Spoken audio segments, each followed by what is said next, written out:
Et si l'homme allongé sur le trottoir devant chez toi n'était pas juste un inconnu sans abri, mais Jésus-Christ lui-même en chair et en os? C'est exactement ce qu'un quartier tranquille de Lyon, en France, allait découvrir. Le vent de décembre tranchait les rues du quartier de la Guillotière comme une lame. Les trottoirs humides brillaient sous les vieux lampadaires et les fenêtres embuées cachaient des vies silencieuses. C'était un quartier qui connaissait ses propres fantômes, appartements exigus, petits commerces, familles immigrées essayant de jongler entre deux mondes. À cette heure de la nuit, Lyon semblait endormi de fatigue. Les lumières des fenêtres s'éteignant une à une, comme si le froid avait convaincu les habitants de fermer non seulement les portes, mais aussi leur cœur. Claire vivait seule au premier étage d'un vieil immeuble à la façade écaillée. Veuve depuis presque 20 ans, elle occupait le même appartement depuis avant que son mari ne décède d'un cancer soudain et cruel. Ses 3 enfants avaient pris des chemins différents. Anne vivait à Toulouse avec les 2 petits-enfants que Claire voyait presque jamais.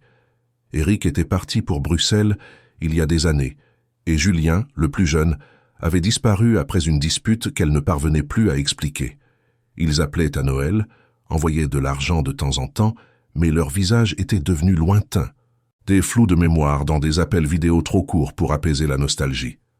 La vie de Claire se résumait à des répétitions. La théière bouillait toujours à 20 heures, un bol de soupe réchauffé, du pain rassis et la même chaîne d'infos à la télé. Parfois, elle mettait un vieux disque de Charles Aznavour ou Édith Piaf, juste pour se rappeler que la musique existait encore. Mais ce soir-là, la routine s'est brisée. C'était un son léger, presque un murmure contre le ronronnement grave du frigo et le sifflement du radiateur. Un frottement étouffé, comme des pas nus sur le trottoir mouillé. Claire fronça les sourcils, tira le châle sur ses épaules et alla à la fenêtre. Le verre était froid comme de la pierre. Elle souffla un cercle d'air chaud pour mieux voir. Il y avait quelqu'un là, une silhouette sombre, recroquevillée près du portail en fer. Au premier instant, elle pensa qu'il s'agissait d'un sans-abri, et ce n'était pas une nouveauté. Le quartier avait ses oubliés, ses invisibles, mais à mesure que les yeux de Claire s'habituaient à la pénombre, elle vit plus.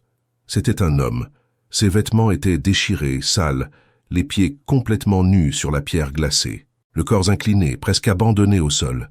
Le visage caché par un rideau de cheveux mouillés, la barbe épaisse, la poitrine se soulevant lentement, comme si chaque respiration était un immense effort. La peur monta rapidement le long de sa colonne vertébrale. Claire regarda autour. Rien. Pas de voiture, pas de voisin. Juste le son lointain d'un klaxon et l'écho de musique venant d'un appartement éloigné. Elle ouvrit la porte doucement, juste une fente. « Monsieur ?» Sa voix était à peine audible, comme si elle craignait que le vent la trahisse. Aucune réponse. Mais il respirait. Il était encore vivant. Claire hésita. Elle pensa à appeler la police. Elle pensa à fermer la porte et à ignorer. Elle pensa surtout que ce n'était pas sa responsabilité. Mais ce n'était pas la logique qui la poussa. C'était quelque chose de plus ancien, plus profond. Un instinct qui venait d'avant les mots. Quelque chose en elle disait que cet homme ne pouvait pas mourir là, gelé, seul, à portée de sa porte. Ses mains tremblaient quand elle tourna la serrure. Elle poussa le portail, surmontant le grincement du fer, et sortit. Le trottoir était humide, et elle sentait chaque os se plaindre en s'abaissant à côté de l'inconnu. Le contact de sa peau était glacé. Claire posa la main sur son bras.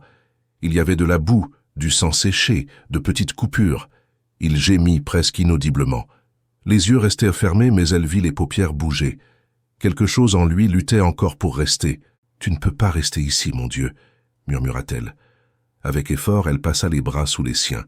Le corps était lourd, mais pas autant qu'elle l'avait imaginé, comme s'il l'aidait lui-même, même inconscient. Centimètre par centimètre, elle le traîna jusqu'à la porte. Un effort ridicule pour une femme de son âge, mais elle ne s'arrêta pas. Elle le déposa sur le vieux canapé du salon. Les ressorts grinçaient. Elle alla chercher une couverture dans la chambre, les seuls qui sentaient encore la lavande. Elle enveloppa ses pieds blessés. Elle courut à la cuisine et apporta un verre d'eau. Elle mouilla ses lèvres gercées. Et puis, il ouvrit les yeux. Claire se figea. C'étaient des yeux sombres, profonds. Il ne demandait pas de l'aide. Il n'implorait rien. Il regardait en juste. comme s'il savait déjà qui elle était, comme si ce n'était pas lui l'étranger ici, mais elle. « Tiens, dit-elle, sans force, tendant le verre. Il but lentement, comme si chaque gorgée était sacrée. Puis il referma les yeux. Le corps s'enfonça dans le canapé. Il respirait. Claire resta là, debout, ne sachant pas si elle devait pleurer ou fuir. Elle regarda autour. La télévision était toujours allumée, répétant des manchettes sur le froid extrême, la grève des trains, la crise des migrants. Mais dans ce petit appartement, quelque chose de sacré venait de franchir le seuil. Elle retourna à la cuisine, sans faim, sans sommeil. Juste une question résonnant comme une cloche dans sa poitrine. « Qui es-tu » Et cette nuit-là, pour la première fois depuis des années, Claire murmura une prière. Pas pour des réponses, mais pour du courage. L'horloge ancienne de la cuisine indiquait 5h42 du matin quand Claire abandonna l'idée de dormir. La bouilloire n'avait pas encore sifflé, mais son corps se mouvait déjà comme une vieille horloge. Elle se levait avant la lumière, poussée plus par l'habitude que par la volonté. Mais cette nuit-là, quelque chose était différent. Elle n'était pas seule. Assise sur la chaise de la cuisine avec le châle autour des épaules, Claire gardait les yeux fixés sur le salon. De l'autre côté de la porte entr'ouverte, l'inconnu dormait, ou semblait dormir. Le silence de la maison toujours dense semblait maintenant vivant. Chaque craquement du plancher en bois, chaque soupir du radiateur, sonnait comme une partie d'une respiration collective. C'était comme si la maison avait retrouvé des poumons. L'homme était toujours allongé sur le canapé, enveloppé dans la couverture que Claire n'utilisait que les nuits de grippe. Le visage restait partiellement caché par un rideau de cheveux sombres, mais elle pouvait voir que sa poitrine montait et descendait à un rythme serein. Pas de tremblement, pas d'urgence, juste un calme presque impossible pour quelqu'un qui était arrivé à sa porte pieds nus, blessé et au bord de l'effondrement. Claire prépara le café comme elle le faisait depuis la mort d'Antoine. Même en moulant les grains avec des mains tremblantes, c'était un geste qui lui apportait une certaine stabilité. L'odeur du café frais se répandit rapidement dans la maison, réchauffant les murs comme une couverture invisible. Quand elle se retourna pour attraper le sucrier, elle laissa échapper un cri étouffé. Il était réveillé, assis. Les yeux sombres observaient en silence du bord du canapé, les mains posées sur les genoux sans hâte. Il ne semblait ni confus, ni effrayé. C'était comme si elle connaissait déjà cet endroit, comme si elle revenait simplement à un endroit qu'elle n'aurait jamais dû quitter.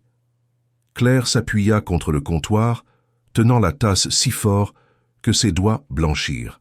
« Salut !» dit-elle, la voix plus fragile qu'elle ne l'aurait voulu. Il ne répondit pas tout de suite. Il inclina simplement légèrement la tête. Un petit geste, mais chargé de présence. Ce n'était pas un salut. C'était une reconnaissance. Elle se força à respirer. « J'imagine que tu as faim. J'ai pas grand-chose.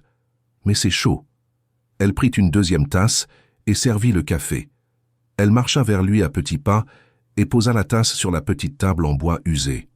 Il tendit les mains, grandes, calleuses, mais incroyablement légères dans leurs mouvements, et saisit la tasse comme on tient quelque chose de précieux. Il resta ainsi un moment, assis, les deux mains autour de la tasse chaude, comme s'il écoutait le café avant de le boire. Ce n'est qu'après qu'il le porta à sa bouche, lentement. « Merci », dit-il enfin dans un murmure. Le mot était simple, mais il y avait quelque chose dedans qui fit frissonner Claire. Sa voix était grave mais douce, chaude comme du pain tout juste sorti du four, et ce mot, dit avec tant de sincérité, semblait contenir des siècles. Elle s'assit dans le fauteuil en face, incapable de détourner les yeux. « Tu te souviens de ton nom ?» Il secoua la tête dans un geste presque enfantin de dénégation. « Et tu sais d'où tu viens ?» Nouveau silence, nouveau mouvement de tête, mais ses yeux ne semblaient pas perdus. Au contraire, il y avait en eux une fermeté sereine, comme si ne pas se souvenir était moins un oubli qu'un choix, ou peut-être une réponse en soi. Claire soupira déconcertée. Elle détourna le regard vers ses mains. Elle les avait lavées pendant la nuit, pendant qu'il dormait. Pourtant, elles restaient sales sur les bords, comme si elles portèrent la terre d'un endroit lointain. Mais ce n'étaient pas des mains violentes. Il y avait en elles une tendresse troublante. « Je ne peux pas continuer à t'appeler monsieur. » murmura-t-elle. « Je dois te donner un nom. » Il ne réagit pas. « Que dirais-tu de... David ?» Elle-même fut surprise par ce choix. C'était le deuxième prénom de son père, et aussi celui d'un voisin d'enfance qui lui prêtait des livres de poésie. C'était un nom avec une histoire. Mais plus que ça, il y avait quelque chose dans la présence de cet homme qui lui rappelait des choses anciennes, oubliées. David. Il répéta le nom, doucement, goûtant le mot dans sa bouche, comme si c'était du pain. Puis il sourit. Un petit sourire, bref, presque imperceptible, mais réel. Claire sentit quelque chose fondre dans sa poitrine. « David, alors ?» dit-elle plus assurée. « Bienvenue. » Pendant le reste de la matinée, elle s'occupa de petites tâches. Elle réchauffa de la soupe, coupa du pain, sortit des vêtements de son mari défunt, des pantalons en laine, un pull bleu foncé qui portait encore l'ancien parfum de lavande et de bois. David enfila tout sans un mot, se déplaçant avec précaution, comme si chaque bouton nécessitait une attention absolue. Il mangeait lentement, chaque cuillerée comme un rituel. Ce n'était pas de la faim qu'elle voyait, c'était de la révérence. Et quand il rompit le pain, Claire ne put s'empêcher de remarquer la délicatesse avec laquelle il le fit. C'était un geste presque liturgique, bien qu'il ne dise rien. Comme si le partage lui-même était plus important que la nourriture. Elle dut s'éloigner un instant. Elle alla jusqu'à la salle de bain. Elle avait besoin de respirer. Son cœur battait, comme si elle avait couru. Elle se lava le visage à l'eau froide et regarda le miroir. Elle ne se reconnaissait pas. La femme fatiguée, habituée à l'absence, ressentait maintenant quelque chose d'impossible à nommer. Une chaleur nouvelle, une agitation sacrée. Ce n'était pas de la peur, c'était une présence. En retournant dans le salon, elle trouva David debout, pieds nus, regardant par la fenêtre, la couverture sur les épaules. La lumière du matin se faufilait à travers les stores, dessinant des bandes dorées sur le sol en bois. Il semblait ne pas voir la ville, mais quelque chose au-delà. « Il fait froid », dit-elle, essayant de cacher son tremblement. Il répondit simplement avec un léger sourire, les yeux toujours tournés vers l'extérieur. Elle l'observa un moment de plus. Il y avait quelque chose d'étrange à ses pieds. Les blessures, celles qu'elle avait vues ouvertes, palpitantes quelques heures plus tôt, étaient maintenant presque fermées. La peau semblait neuve, comme si le temps avait passé plus vite sur lui que sur le reste du monde. Claire s'agenouilla, prise par une urgence qu'elle ne comprenait pas. Elle toucha légèrement le bord d'un talon. La peau était chaude, vivante, saine. « Impossible », murmura-t-elle.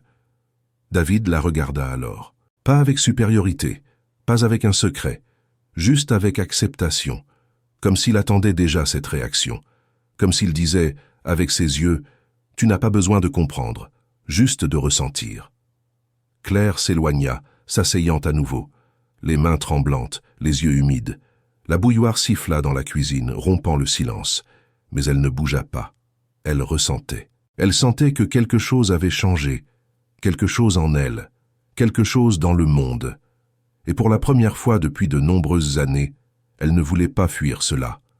David retourna s'asseoir sur le canapé, tirant la couverture avec délicatesse. Il croisa les mains sur ses genoux et ferma les yeux. Claire resta là pendant des heures, observant, respirant, croyant. La semaine commença sans que Claire s'en aperçoive.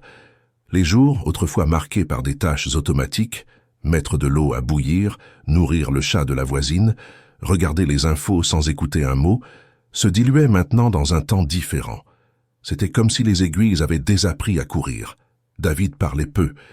Quand il disait quelque chose, c'était toujours bref. Il ne posait pas de questions, n'exprimait pas d'opinion, n'envahissait pas. Mais sa présence était comme une brise qui traverse la maison sans demander la permission, remuant les rideaux, dispersant la poussière ancienne, ravivant des odeurs oubliées. Lundi, Claire se réveilla avant le soleil. Le rêve qu'elle avait fait s'évapora trop vite, mais elle resta avec la sensation que quelqu'un l'avait appelée par son nom, avec une voix qui n'était pas de ce monde. Elle se leva lentement, le corps plus léger que d'habitude. Par habitude, elle étira les jambes avant de se lever, préparant ses genoux à la douleur qui venait toujours en posant les pieds sur le sol froid. Mais elle ne vint pas, la douleur, pas comme d'habitude. Elle marcha jusqu'à la cuisine, méfiante de sa propre colonne. Quelque chose n'allait pas ou allait trop bien. Elle trouva David déjà debout, en silence, appuyé contre le rebord de la fenêtre. Ses cheveux mouillés coulaient sur les épaules de son pull bleu. Un rayon de lumière pâle traversait le verre, dorant son visage. Il semblait immobile, mais sa présence faisait respirer la pièce. Claire tout sauta, surprise de le voir déjà là. « Bien dormi ?» Il acquiesça d'un léger mouvement de tête, puis il tourna les yeux vers la tasse vide qu'elle avait laissée sur la table la veille au soir. Il s'approcha, prit la tasse à deux mains et la rinça dans l'évier sans qu'elle le demande. Ses gestes avaient une précision contenue, presque cérémoniale.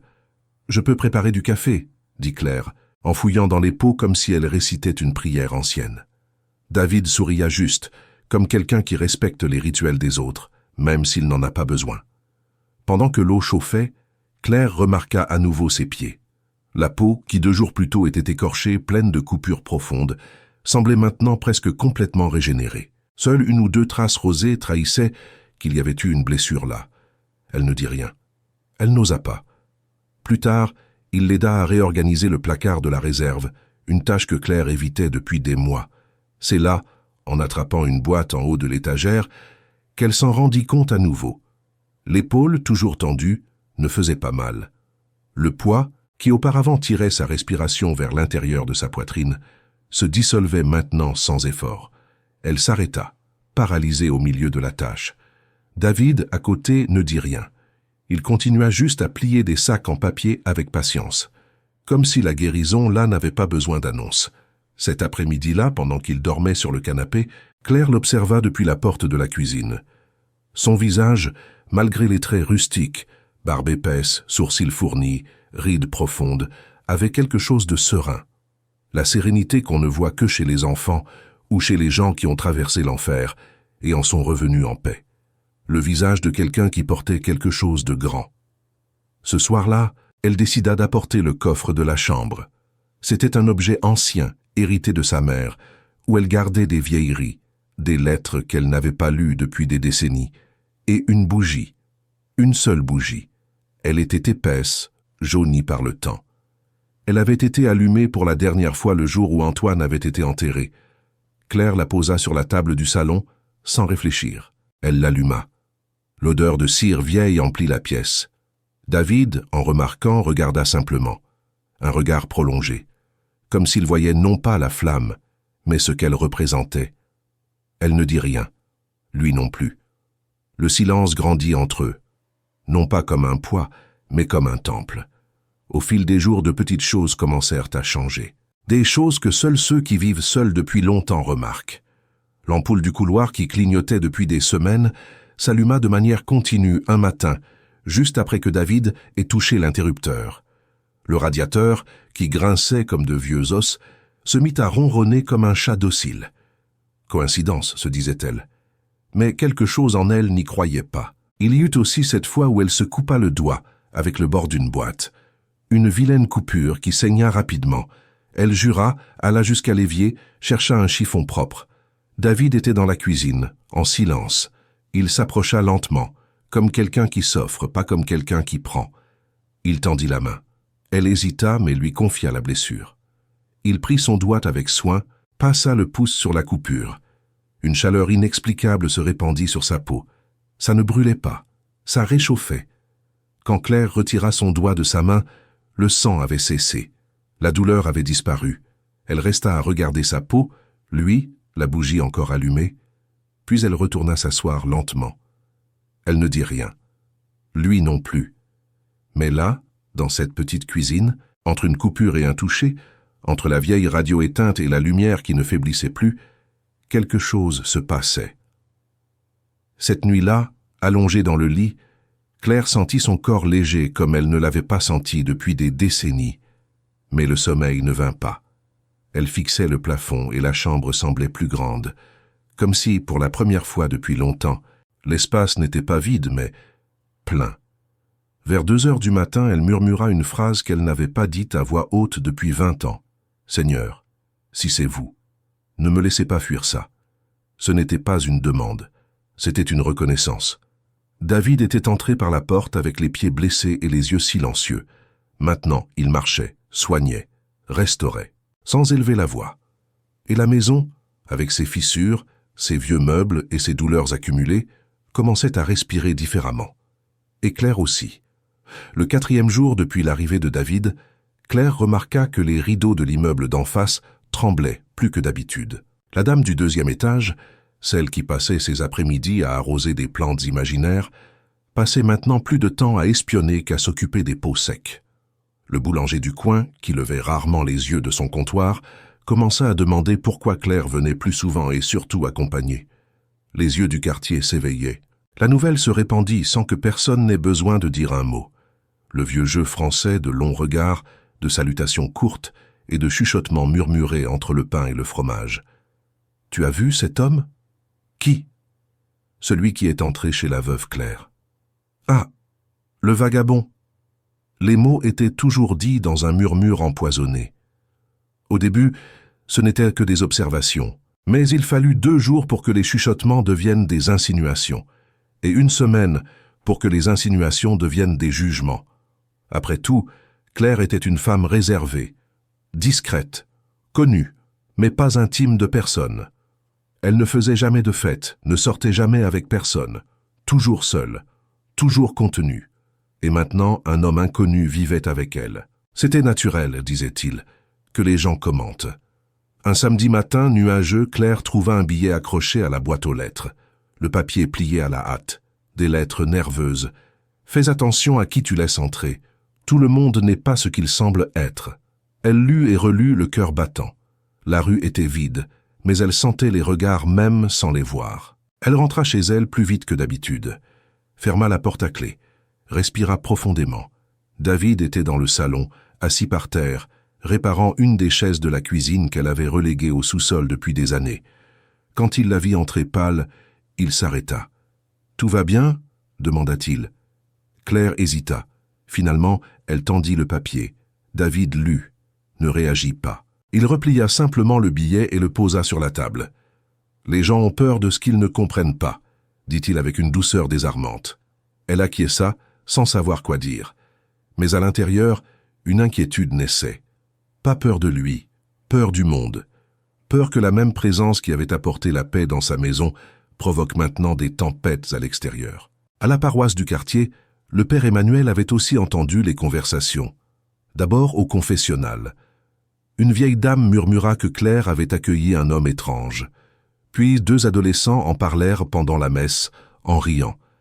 Et enfin, un père de famille attendit Emmanuel à la sacristie et dit d'un air sévère « Peut-être devriez-vous intervenir, pour le bien de la communauté. » Cela pourrait ne pas être sûr. Le père Emmanuel connaissait Claire depuis plus de 20 ans. Il avait baptisé un de ses petits-enfants, célébré les funérailles de son mari. Elle était, à sa manière, une femme de foi, même si elle n'entrait plus dans l'église. L'inquiétude grandissait dans le cœur du père, et au fond une curiosité qu'il ne voulait pas admettre. Le lendemain après-midi, il enfila son manteau noir, ajusta son col blanc et marcha le long de la rue du Chevaleret jusqu'à la maison de Claire. Claire l'accueillit avec le tablier encore à la taille, comme si elle attendait quelqu'un, mais ne savait pas qui. « Père, salut, » dit-il sans cacher sa nervosité. « Je peux entrer ?» Elle hésita une seconde, puis fit un pas de côté. L'intérieur de la maison sentait le pain frais et le thé aux herbes. Dans le salon, David était assis en tailleur, sculptant quelque chose dans le bois. Un petit poisson, on dirait. Les copeaux tombaient lentement sur le tapis. Quand il leva les yeux vers le prêtre, Emmanuel ressentit un frisson. Ce n'était pas de la peur. C'était une mise à nu. Comme si, pendant un instant, tout ce qu'il était, chaque prière murmurée, chaque doute caché, était exposé devant ce regard. « Salut !» dit David, avec un léger hochement de tête. « Salut !» répondit le prêtre, en s'éclaircissant la gorge. Il s'assit sur l'une des chaises du salon. Claire servit le thé tremblante. « Il y a quelques préoccupations parmi les fidèles, » commença Emmanuel d'une voix mesurée. Des commentaires. Certains disent que vous n'êtes peut-être pas celui que vous prétendez être. David posa le bois sur la table. Il regarda le prêtre, ses yeux sombres, calmes, et dit « Je ne prétends rien être. Je suis juste là. » La phrase tomba entre eux comme une pierre dans un lac. Le prêtre se renversa déconcerté. La foi exige de la clarté, exige une doctrine, des témoignages. Vous ne citez pas les Écritures, vous ne faites pas de prière publique, vous ne vous présentez pas comme chrétien. David inclina la tête. La foi exige de l'amour, le reste en découle. Le prêtre sentit sa gorge se serrer. Il se revit un instant dans les cours du séminaire, les sermons appris par cœur, les messes récitées machinalement, et il réalisa avec surprise qu'il était en train d'être évangélisé, sans que l'autre ne prononce un seul mot religieux. « Que voulez-vous de ces gens » risqua Emmanuel. « Rien, » répondit David avec tendresse. « Juste être avec eux. » Silence. Claire, debout à la porte, assistait au dialogue comme si elle voyait un pont se construire entre deux mondes qu'elle comprenait à peine. Le prêtre se leva, ajusta son manteau. « Vous avez besoin de quelque chose, la paroisse est à votre disposition, dit-il, déjà en se dirigeant vers la sortie. Vous trouverez les réponses que vous cherchez, prêtre. Elles n'ont jamais été loin, dit David, comme s'il continuait la phrase d'un rêve oublié. Le père Emmanuel s'arrêta un instant à la porte. Il le regarda une dernière fois. David était déjà retourné à son poisson en bois. Cette nuit-là, Claire éteignit les lumières tôt, mais elle ne dormit pas. Elle resta assise au bord du lit, le billet encore sur la table, la visite du prêtre résonnant dans ses pensées. Elle ressentait. Plus que ça, elle savait. Quelque chose de sacré habitait cette maison. Mais le monde extérieur, qui craint plus qu'il ne croit, commençait à s'agiter. Et Claire, pour la première fois, eut peur non de David, mais de ce qu'il lui ferait. Et si c'était vrai? Et s'il était vraiment celui qu'elle craignait de soupçonner? Elle regarda le canapé, où il dormait, enveloppé dans la même couverture que toujours, les pieds croisés calmement, comme si rien ne le troublait. Elle murmura une phrase qu'elle n'avait pas dite depuis son enfance. « Protège-le ». Puis elle ferma les yeux, et pour la première fois depuis des décennies, elle dormit en paix. Le samedi matin, le quartier de la Guillotière se réveilla avec l'arôme des baguettes fraîches et le son métallique des étals se montant au marché de la place Gabriel-Péri. C'était jour de marché, le plus animé de la semaine. Le sol encore humide de la pluie de la nuit reflétait le bleu pâle du ciel entre les flaques. La brume de l'hiver se dissipait lentement, emportée par le bruit de la vie quotidienne, les poissonniers criant leurs offres, les paniers de fruits brillant sous les auvents rayés, et les mères pressées avec leurs poussettes. Claire évitait le marché depuis des mois, les jambes fatiguées, le manque de patience avec la foule, et la peur de croiser des voisins curieux l'avait éloignée de ce rituel ancien. Mais ce matin-là, quelque chose en elle insistait. Ou peut-être était-ce David. C'est lui qui a demandé « Tu veux que je vienne avec toi ?» Claire hésita, la main sur la poignée du placard, encore vêtue de son vieux manteau de laine bleue. « Tu veux sortir, si tu me le permets. » Le ton était simple. Ce n'était pas une demande, c'était une offrande. Ils ont marché ensemble jusqu'au marché. David portait le sac réutilisable sur le bras. Les pas étaient calmes, silencieux, comme toujours. Il observait tout, avec une attention qui semblait appartenir à un autre temps. Il s'arrêtait devant les étals, non pas pour choisir des produits, mais comme s'il écoutait les choses, comme si les fruits, les fromages et les voix parlaient plus qu'on ne le voyait. Claire le regardait du coin de l'œil. Comment il regardait les détails, comment il saluait chaque vendeur d'un léger hochement de tête, comment les chiens le suivaient avec des yeux tranquilles, comment les enfants, même sans comprendre, semblaient ne pas vouloir s'éloigner. C'est près de l'étal de légumes que ça s'est passé. Un garçon a perdu l'équilibre en courant entre les chariots. Il a heurté une caisse de pommes et est tombé, éparpillant les fruits sur le trottoir. Le bruit a attiré les regards. La mère, pâle, a couru vers lui en criant « Mehdi ! Non ! Doucement, mon amour !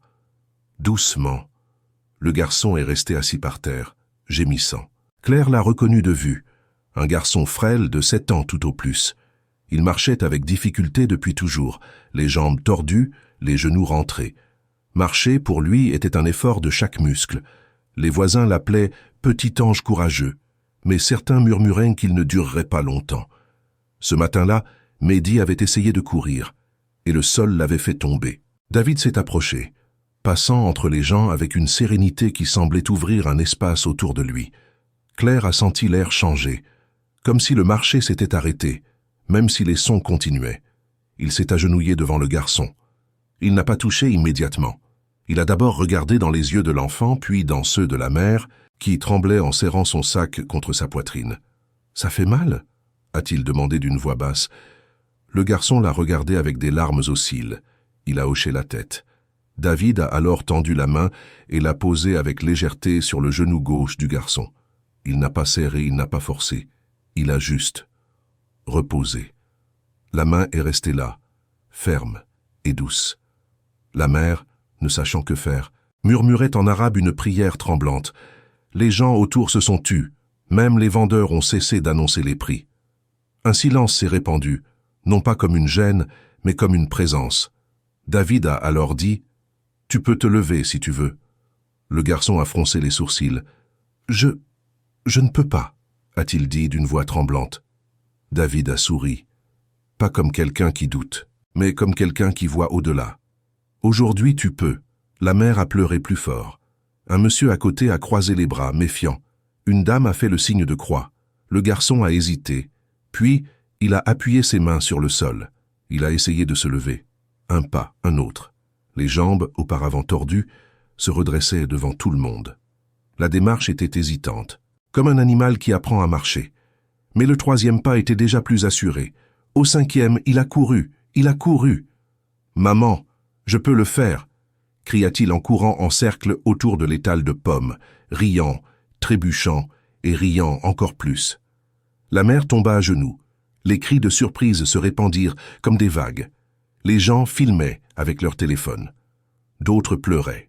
Certains reculaient, comme s'ils étaient face à quelque chose de dangereux. Claire resta immobile, le cœur battant la chamade. Les mains tremblaient. Elle regardait le garçon puis David, qui se relevait calmement du sol, époussetant son manteau. « Qu'est-ce que tu as fait ?» demanda-t-elle d'une voix à peine audible, sans savoir s'il l'entendrait. Il l'entendit. Il la regarda, avec ses yeux qui ne demandaient jamais, mais offraient toujours. Et il répondit « Je n'ai rien fait. Je lui ai juste rappelé qu'il n'a jamais été cassé. » Les mots tombèrent comme des cloches. Ils traversèrent la foule. « C'est un tour !» cria quelqu'un. « C'est un miracle !» s'exclama un autre. « C'est de la manipulation. Ça peut être de l'hypnose !» disait un homme en costume, transpirant. Mais le rire du garçon étouffait toute théorie. Il courait maintenant entre les pieds des adultes, la mère essayant de l'attraper, pleurant, riant, trébuchant sur ses propres larmes. David se baissa et ramassa les pommes par terre. Il les remit dans la caisse une par une, comme si chaque fruit méritait de l'attention. Puis il prit le sac de course de Claire et le lui tendit. « On peut y aller ?» Claire ne pouvait pas répondre. Elle hocha simplement la tête. Elle le suivit dans la rue du marché, qui s'ouvrait maintenant devant eux comme un couloir de murmures. Cette nuit-là, la ville chuchotait. La vidéo circulait déjà. Groupe WhatsApp, réseaux sociaux, même le café arabe au coin en parlait. Le garçon qui marchait de travers, maintenant il court. Certains disaient « c'était Dieu », d'autres « c'était une fraude ». Certains murmuraient « c'était lui ». Claire faisait la vaisselle quand elle entendit la voix d'une voisine du rez-de-chaussée crier par la fenêtre « Il a guéri le garçon, je le jure sur ma mère, ce n'était pas un tour ». À l'intérieur de la maison, David essuyait les assiettes, silencieux, tranquille, comme s'il n'avait rien fait d'extraordinaire. Et peut-être que pour lui, ce n'était vraiment rien. Claire de dos murmura, sans savoir pourquoi, « Ils vont venir te chercher maintenant ». David ne répondit pas, mais, en le regardant à travers le reflet de la fenêtre, elle vit. Ses yeux n'étaient pas effrayés. Ils étaient tristes. Le lundi suivant, ce qui fut appelé le jour du marché, Claire n'eut pas besoin de sortir pour que les échos du miracle frappent à sa porte. Ils vinrent d'eux-mêmes. Au début, ce n'étaient que des curieux. Voisins du deuxième étage, dames de la laverie, boulangers du coin. Ils passaient, hésitaient, faisaient semblant de regarder le sol ou le ciel, mais leurs yeux se détournaient toujours vers la fenêtre du premier étage, vers le rideau léger qui oscillait au rythme du vieux radiateur. Puis vinrent les murmures. « Il est encore là ? Tu as vu la vidéo ?» Ce n'est pas normal. C'est réel. Les questions venaient sous différentes formes, mais à l'intérieur, elles portaient toute la même fin, un mélange d'espoir et de peur. Claire essayait de maintenir la routine, mais la routine n'existait plus. Le mardi après-midi, La sonnette retentit 2 fois, brièvement. Claire essuya ses mains sur son tablier et ouvrit la porte. De l'autre côté, une jeune femme, 20 ans à peine, cheveux attachés en un chignon de travers, manteau trop fin pour le froid. Dans ses bras, un bébé, plus petit qu'il ne devrait. Son visage pâle, ses yeux cernés. « Désolé, dit-elle, d'une voix plus tremblante que son corps. On m'a dit qu'il est ici, l'homme, celui qui a guéri le garçon du marché. Ils ont dit qu'il habite avec toi. » Claire resta immobile. La jeune fille baissa les yeux. « Je ne sais pas pourquoi je suis venue. Je n'ai personne. Le père de mon enfant est parti. Ma famille ne me répond plus. Je pensais que c'était un mensonge.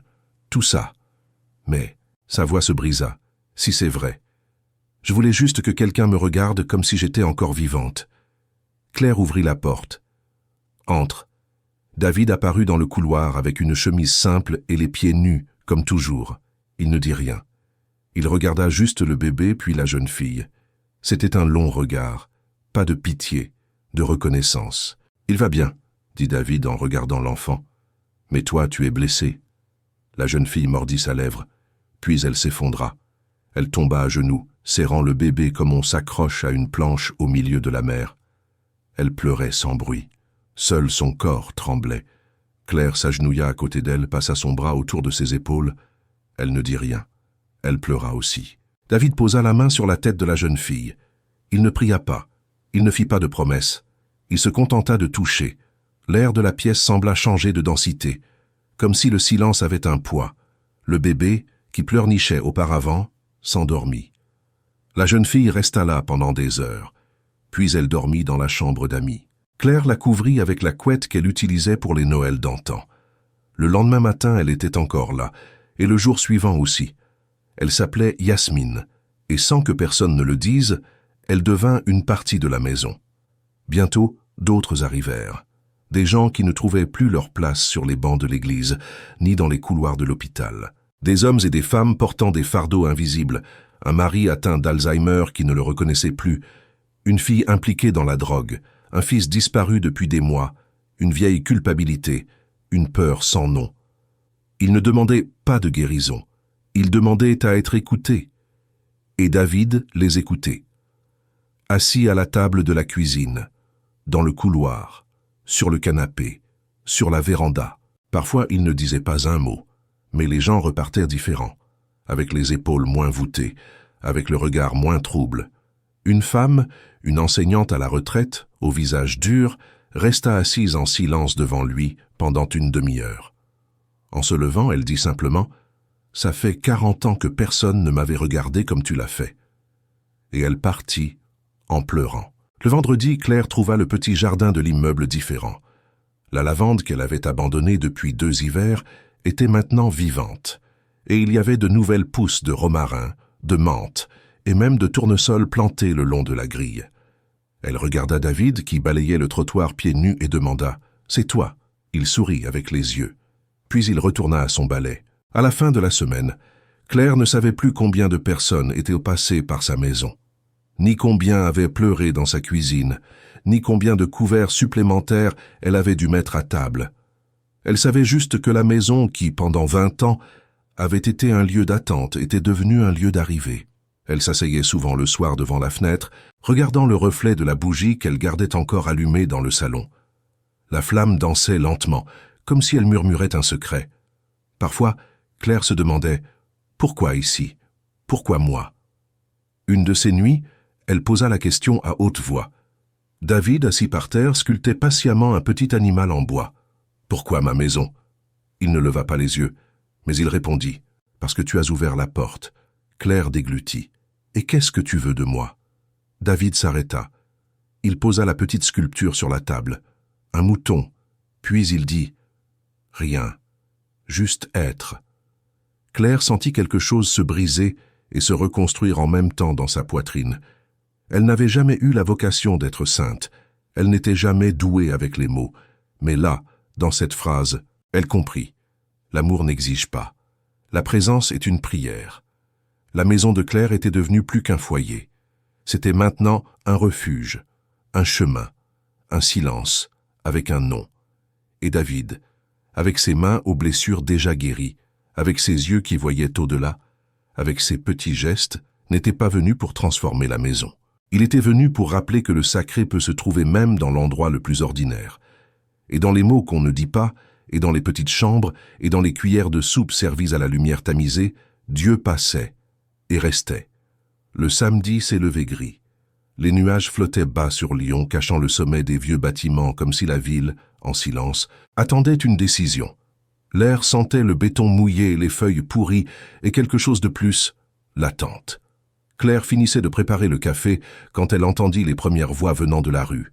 « C'est un imposteur, un manipulateur, voilà ce qu'il est !» Elle s'arrêta, la cuillère hâtée encore entre les doigts. Les yeux se tournèrent vers la fenêtre du salon.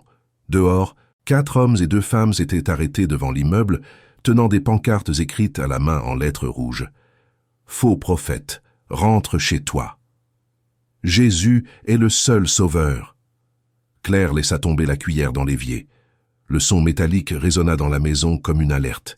David apparut dans le couloir, portant un gros pull, les pieds nus comme toujours. « Ils ont peur, dit-il comme on commente le temps. Ils sont en colère, corrigea Claire, essayant de contenir le tremblement dans ses mains. Ils disent que tu trompes les gens, que tu es un imposteur, un danger. David acquiesça d'un petit geste résigné. Il n'y avait pas d'indignation, juste de la lucidité. Le véritable amour scandalise toujours ceux qui ont appris à vivre dans la peur. Claire s'approcha de lui, les yeux humides. Et s'ils essayent de te faire du mal? Il la regarda avec douceur, toucha son épaule avec la paume ouverte, légère comme le vent.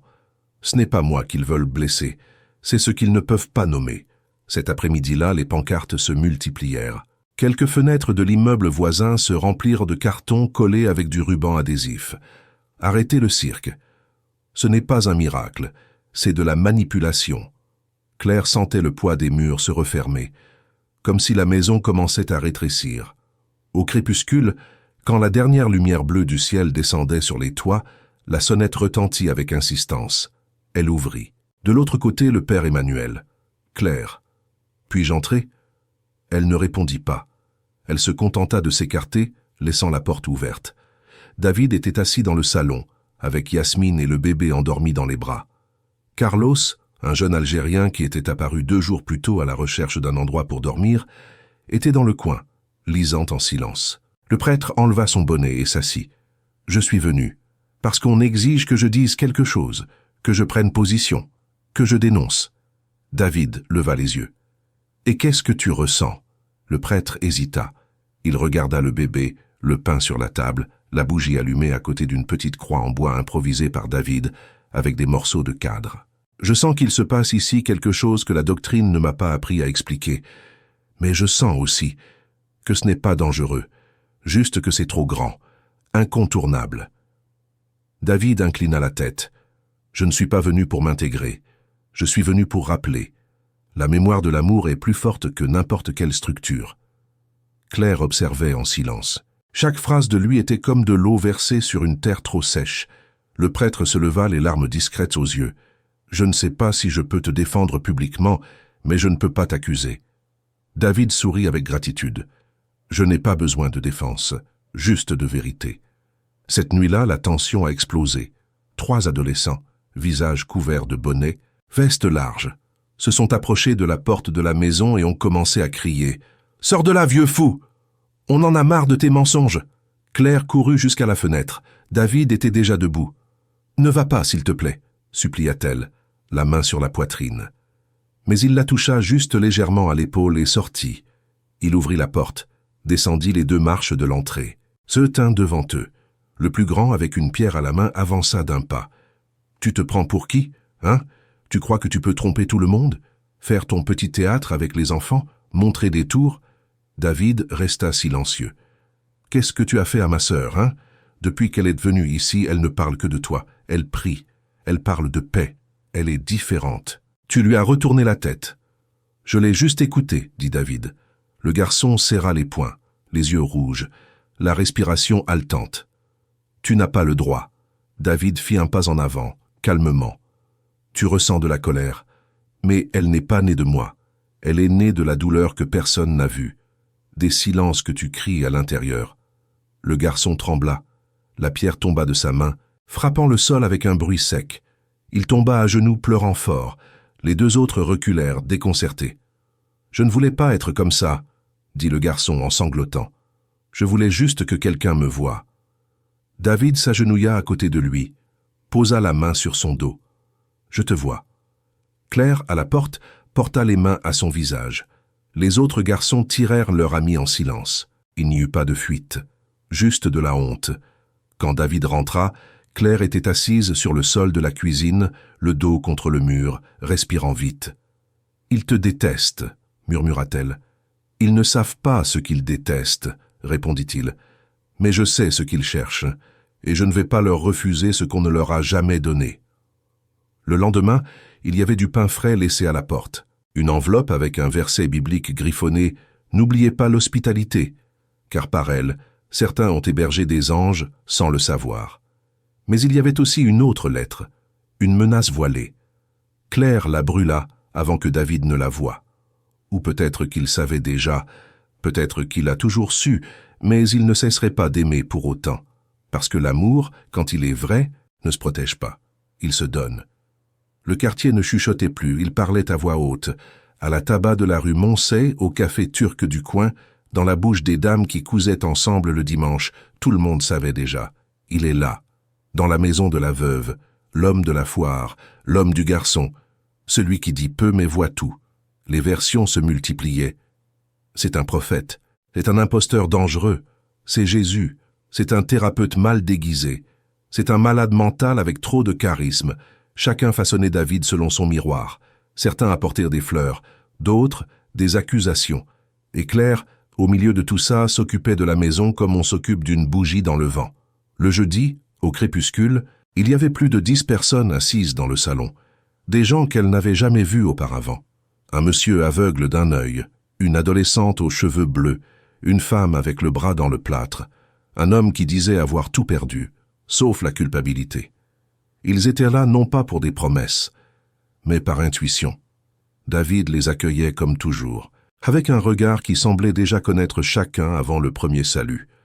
Yasmine servait du thé. Carlos nettoyait la véranda avec un balai en paille. Claire préparait des tranches de pain avec de l'huile d'olive et du romarin. Personne ne parlait fort, personne ne prêchait. Mais l'ambiance avait un silence si dense que même le bruit de l'horloge semblait sacré. C'est alors qu'une femme s'est levée. Peau noire, robe simple, une vieille cicatrice au cou, les yeux humides. « Je voulais comprendre, » dit-elle. « Qu'est-ce que tu veux de nous ?» David la regarda avec tendresse. Puis les autres. Ce n'est qu'alors qu'il répondit « Rien ». Un murmure discret se répandit. La femme fronça les sourcils. « Mais tu guéris, tu apaises, tu touches là où personne ne touche. Tu es clairement ici, pour une raison. » David acquiesça. « Oui, pour être. » « C'est tout ? » « Être, c'est tout. » La réponse semblait trop petite pour les douleurs présentes, mais elle tomba comme une pierre dans un étang. L'adolescente aux cheveux bleus murmura « Mais on a besoin de plus, besoin de direction, d'explication. Le monde s'effondre. » David se tourna vers elle. « Le monde s'est toujours effondré, mais l'amour non, il reste. Silencieux, persistant. Il n'a pas besoin d'être défendu, juste vécu. » Un silence respectueux envahit la pièce. Mais alors, un homme maigre, en costume usé, se leva. « Tu ne cites pas la Bible, tu ne parles pas du ciel, tu n'appelles personne au repentir. Quel genre d'envoyé es-tu » David prit une profonde inspiration, puis répondit avec la même voix calme « Je ne suis pas venu pour former des disciples, ni pour fonder quoi que ce soit. Je suis venu pour rappeler ce que vous savez déjà, ce que vous portez depuis avant les mots. » Claire, écoutant depuis la porte de la cuisine, ressentit un frisson. C'était vrai. C'était comme si elle le savait depuis le début. Pas par les mots, mais par la façon dont le silence se comportait quand il entrait. L'homme en costume secoua la tête, confus. « Alors, que veux-tu qu'on croie ?» David leva les yeux et dit « Que vous n'avez pas besoin de croire en moi, juste reconnaître l'amour là où il est, même en vous-même. » La femme à la cicatrice porta la main à sa poitrine. Elle pleurait sans bruit. Après que tout le monde soit parti, certains en larmes, d'autres en silence, d'autres encore en conflit, Claire éteignit les lumières de la salle et resta assise dans le noir. David restait sur la chaise, la bougie allumée à côté. Elle demanda, sans le regarder, « Tu savais que ça allait arriver ?»« Oui. » « Qu'il viendrait chercher des réponses, qu'il te traiterait de fou ou de saint. »« Oui. Et malgré ça, tu es venu ?» David regarda la bougie. « Je ne suis pas venu pour être suivi. Je suis venu pour que plus personne n'ait besoin de suivre qui que ce soit. Je suis venu pour qu'il se rappelle que Dieu n'est pas distant. Il n'est pas sur un autel ni dans un dogme. Il est dans chaque acte de miséricorde, dans chaque geste d'écoute, dans chaque pain partagé. » Claire sentit ses yeux picoter. « Tu ne veux pas de foule ?»« Non. Les foules perdent l'écoute, et je suis venu pour ce qui est intime. » Elle sourit, pour la première fois depuis des jours. « Alors ? Tu es venu pour moi ?» David la regarda, et dans ses yeux il y avait une tendresse qui la traversa comme une rivière traverse une pierre. « Je suis venu pour tous, mais parmi tant d'autres. Tu as ouvert la porte. Cette nuit-là, Claire dormit avec la fenêtre entr'ouverte. Dehors, le bruit de la ville continuait son cours. Klaxons, pas, voix. Mais à l'intérieur de la maison, tout respirait à une autre fréquence. Elle a rêvé de quelque chose qu'elle ne savait pas expliquer. Elle était dans un champ de blé, et quelqu'un passait entre les rangées, touchant chaque épi du bout des doigts. Elle s'est réveillée avec des larmes aux yeux, et une phrase résonnait dans sa poitrine. « Il ne veut pas être suivi, il veut qu'on arrête de tourner en rond. » Le froid à Lyon s'est intensifié la dernière semaine de janvier. Un froid de verre qui s'accrochait aux os et au silence. La neige est tombée légère pour la première fois cette saison, fine comme de la poussière de farine sur les toits et les trottoirs. Dans la maison de Claire, le chauffage fonctionnait sans faillir, mais ce qui réchauffait l'ambiance était autre chose. C'était la paix, ou sa faim. Claire a été la première à le sentir. Ce n'était pas un geste, ce n'était pas un mot. C'était la façon dont David regardait par la fenêtre plus souvent. Comment ses absences devenaient plus longues. Comment le silence qui habitait avec lui auparavant semblait maintenant l'emporter ailleurs. Mardi, elle l'a vu avec le téléphone à la main. C'était l'ancien appareil qu'elle gardait éteint dans le tiroir de la cuisine. Un modèle basique sans Internet qu'elle n'utilisait qu'en cas d'urgence. Elle a trouvé David assis à la table, les yeux fixés sur l'écran allumé, comme s'il parlait à quelque chose d'invisible. « Tu as besoin d'aide avec ça ?» a-t-elle demandé, essayant de paraître naturelle. Il a levé les yeux et sourit. « J'ai juste besoin qu'il fonctionne encore une fois. » Après ça, il a allumé la caméra, appuyé le téléphone contre un verre et appuyé sur le bouton rouge. Claire est restée silencieuse. Il n'a pas demandé de la vie privée, mais quelque chose en elle l'a empêché d'interrompre. Elle est juste restée là, dans la cuisine, lavant une vaisselle déjà propre, écoutant sa voix remplir l'espace avec une douceur ferme, comme s'il plantait des mots dans le temps. Elle n'a pas tout entendu, mais elle a capté le début. « Si tu vois ça, c'est que je suis déjà parti. » N'aie pas peur. Je ne suis pas parti. Je suis juste retourné à l'endroit où j'ai toujours été. La voix faisait des pauses entre les phrases, comme si chaque silence disait aussi quelque chose. Elle n'a pas pu écouter la fin. Elle est sortie de la cuisine les yeux humides. Cette nuit-là, David n'a pas dîné. Il est resté dans le jardin, assis sous le figuier que Claire ne se souvenait même plus être vivant. La branche la plus basse avait fleuri.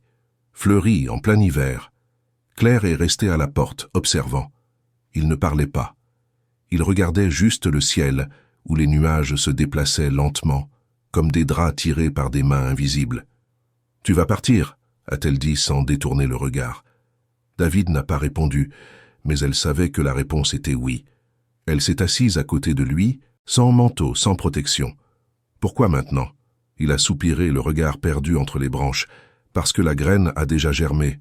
Elle a fermé les yeux, essayant de contenir l'étreinte dans sa poitrine. Et qu'est-ce qu'il adviendra de nous après ton départ? David a tourné le visage vers elle, les yeux sombres, infinis, mais tendres comme ceux d'un vieil ami. Ce qui est déjà, mais sans toi, avec toi. Claire a senti les larmes monter. Elles n'étaient pas de peur, elles étaient de reconnaissance. L'amour, quand il est vrai, ne dure jamais comme on le souhaite, mais il reste caché, réinventé, respirant à travers d'autres. Dans la nuit de jeudi, Claire s'est réveillée avec un pressentiment. La maison était trop calme. Elle est allée au salon. Le canapé était rangé, la couverture pliée à la perfection, le coussin bien aligné, comme si personne n'avait dormi là. Elle appela « David ?» Silence. Elle parcourut la maison, pièce par pièce, arriva dans le jardin. Aucun signe. Sur la table de la cuisine, le téléphone reposait. La lumière clignotait. Et un billet soigneusement plié, laissé entre une cuillère et une rose séchée du jardin. J'étais là. Claire tenait le papier comme si c'était du verre, et tomba à genoux. Elle ne cria pas. Elle ne courut pas dehors. Elle n'essaya pas de chercher. Elle resta juste là, le front contre le sol froid, le corps replié sur lui-même. Pas de désespoir, mais de plénitude. Elle savait. Au lever du jour, la nouvelle s'était déjà répandue. Il a disparu. Il est simplement parti. Quelqu'un l'a vu partir? Il n'a laissé aucune trace? Ça confirme ce que je disais. C'était un imposteur, ou c'était un ange, ou... Personne ne savait comment finir la phrase. Certains sont allés chez Claire. Ils ont frappé à la porte. On criait depuis le portail. On demandait à entrer. Elle n'a pas répondu. Elle a passé la journée en silence, avec les fenêtres fermées et le billet dans les mains. En fin d'après-midi, elle prit son courage à deux mains. Elle s'assit dans le salon, prit une grande respiration et alluma le téléphone. Elle appuya sur « Lecture ». Le visage de David remplit l'écran. La lumière du soleil traversait ses épaules comme si l'après-midi elle-même était agenouillée à côté de lui. Il disait « Si tu vois ça, c'est que je suis déjà parti. Mais n'aie pas peur, je ne suis pas parti. Je suis juste retourné là où j'ai toujours été. Dans chaque geste qui guérit, dans chaque silence qui écoute, dans chaque acte d'amour. Vous n'avez pas besoin de moi. Vous n'en avez jamais eu besoin. Vous portez déjà en vous ce que vous cherchez. Souvenez-vous. Juste ça. Souvenez-vous. » L'enregistrement se termina. Claire laissa le téléphone sur la table. Et pour la première fois depuis le départ, elle sourit. Ce n'était pas un sourire de consolation. C'était de la conscience. David était passé par là comme le vent. Et comme le vent, il soufflait maintenant de l'intérieur. Cette nuit-là, la maison était vide, mais aussi pour la première fois pleine. Claire alluma une bougie, la même. La plaça au centre de la table. À côté, le billet. Puis, sans dire un mot, elle alla jusqu'au canapé. Elle s'assit. Elle attendit. Parce que maintenant, elle savait. Il ne reviendrait pas. Mais il n'était pas parti. Le matin suivant le départ de David, le quartier se réveilla différent. Pas parce que le froid avait cessé, au contraire, l'hiver semblait plus mordant que jamais, mais parce qu'il y avait quelque chose dans l'air que même les plus sceptiques ne pouvaient nier. C'était comme si le silence des rues portait une absence vivante. Claire se réveilla tôt. La première chose qu'elle fit fut de passer la main sur le coussin du canapé où David avait l'habitude de s'asseoir. Puis elle alla à la cuisine, prépara 2 tasses de café, comme elle le faisait ces derniers jours, et en laissa une à côté de la bougie allumée sur la table. Pas par habitude, mais par fidélité. David ne reviendrait pas, elle le savait. Mais il était là, dans chaque recoin de la maison, dans le bois de la porte qu'il avait restauré, dans le bourgeon de figuier qu'il avait fait fleurir en hiver, dans la façon dont le chauffage avait enfin cessé de défaillir. Mais plus que ça, il était en elle, dans la façon dont elle se déplaçait dans la maison, dans la façon dont elle écoutait maintenant, dont elle regardait les gens avec moins de jugement et plus d'espoir. Elle n'avait plus besoin de la présence. Elle portait le souvenir vivant. La vidéo laissée par David circula parmi les voisins comme une étincelle dans un champ sec. Pas parce que quelqu'un l'avait publiée, Claire ne l'aurait jamais permis, mais parce qu'elle-même, 2 jours plus tard, a commencé à les recevoir, un par un, dans le salon de la maison. Jamais en grand groupe, toujours petit à petit, toujours en silence. Avant toute parole, elle posait le téléphone sur la table, ouvrait la vidéo et laissait la voix de David les atteindre. Certains pleuraient avant la fin. D'autres restaient immobiles, sous le choc. Certains hochèrent la tête, comme si quelque chose d'ancien prenait enfin sens. Personne ne repartait pareil, et plus personne ne l'appelait imposteur. La semaine suivante, quelque chose a commencé à se passer dans les maisons voisines. La dame du 3e étage, connue pour chasser les enfants de la cour, a mis un panier de pain frais dans le hall de l'immeuble, avec un mot. Pour ceux qui en ont besoin. Avec amour. Carlos le jeune Algérien que David avait accueilli, a commencé à donner des cours de soutien scolaire dans le sous-sol de la paroisse, aidant les garçons et les filles qui avaient des difficultés avec le français. Yasmine, qui auparavant tremblait de peur en entendant le nom du père de son enfant, marchait maintenant avec la poussette dans les rues, s'arrêtant pour discuter avec d'autres mères oubliées. Elle a recommencé à sourire, à cuisiner, à chanter doucement. Le père Emmanuel, quant à lui, a laissé de côté les sermons tout près. Un dimanche, il est entré dans l'église à regarder les fidèles et a simplement dit « Aujourd'hui, nous allons rester en silence, parce que parfois, c'est dans le silence que Dieu parle le plus fort. » Et personne ne s'est plaint. Claire continuait d'ouvrir sa porte, pas avec des annonces, pas avec des tracts, mais avec sa présence. Les gens venaient, certains en quête de réconfort, d'autres en quête d'explication, d'autres simplement parce qu'ils sentaient qu'il y avait de la chaleur dans cette maison. Elle écoutait, offrait du thé. Parfois, elle ouvrait la vieille Bible d'Antoine, pas pour prêcher, mais pour lire avec d'autres yeux, comme si les mots maintenant brûlèrent de l'intérieur, et quand on demandait des nouvelles de David, elle répondait simplement « Il est passé, mais il est resté ». Un après-midi, Tonio, le garçon du marché, maintenant courant dans les rues comme s'il avait découvert la liberté avec ses propres jambes, est apparu à la porte avec un dessin. C'était simple, fait avec des crayons de couleur. Un homme marchant devant, les cheveux au vent, entouré de personnes, se tenant par la main. Au-dessus d'eux, le ciel plein de petites lumières. Mais le détail était dans les yeux des gens. Tous avaient de petits points de lumière dans la poitrine. « J'ai rêvé de ça », dit le garçon. Il s'en allait. Mais on continuait avec la lumière allumée grâce à lui. Claire a pleuré. Sans rien dire, elle a accroché le dessin au mur du salon au-dessus du canapé vide. Là, dans cette image enfantine, il y avait plus de théologie que dans tous les livres qu'elle avait lus dans sa jeunesse. Le temps a passé. Les rues sont restées sales. Le froid est revenu. Les journaux ont recommencé à parler de politique, de guerre, de crise. Mais dans la petite ruelle où vivait Claire, quelque chose avait changé. Ce n'était pas visible pour tout le monde. Ce n'était pas grand. C'était persistant. Dans les petites gentillesses, dans les prières murmurées, dans les demandes de pardon entre voisins qui ne se regardèrent plus depuis des années. C'était comme si, après le passage de David, la ville avait découvert que le sacré n'habite pas dans les temples, mais dans les yeux, sur les tables, aux portes ouvertes. Des années plus tard, quelqu'un demanderait à Claire « Mais qui était-il, au fond ?» Et elle répondrait avec un sourire plein de souvenirs « Il était le souvenir de ce que nous sommes déjà tous. » Et pourquoi est-il parti ? Parce qu'il n'avait plus besoin d'être là. Et il ne te manque pas ? Claire regarderait le pain sur la table, la chaise où un homme qui refusait d'être nommé s'était assis tant de fois, et répondrait « Je ressens. » Mais l'amour ne dépend pas de la présence. Et qu'est-ce qui reste ? Elle dirait alors, sans se presser, ce qui a toujours été là. Sur le mur du salon, au-dessus de la bougie qui ne s'est jamais éteinte, le billet était toujours là, la même écriture, la même phrase. J'étais ici. Mais maintenant, Claire savait. Il est toujours là, parce que dans chaque acte d'amour, même le plus petit, il demeure.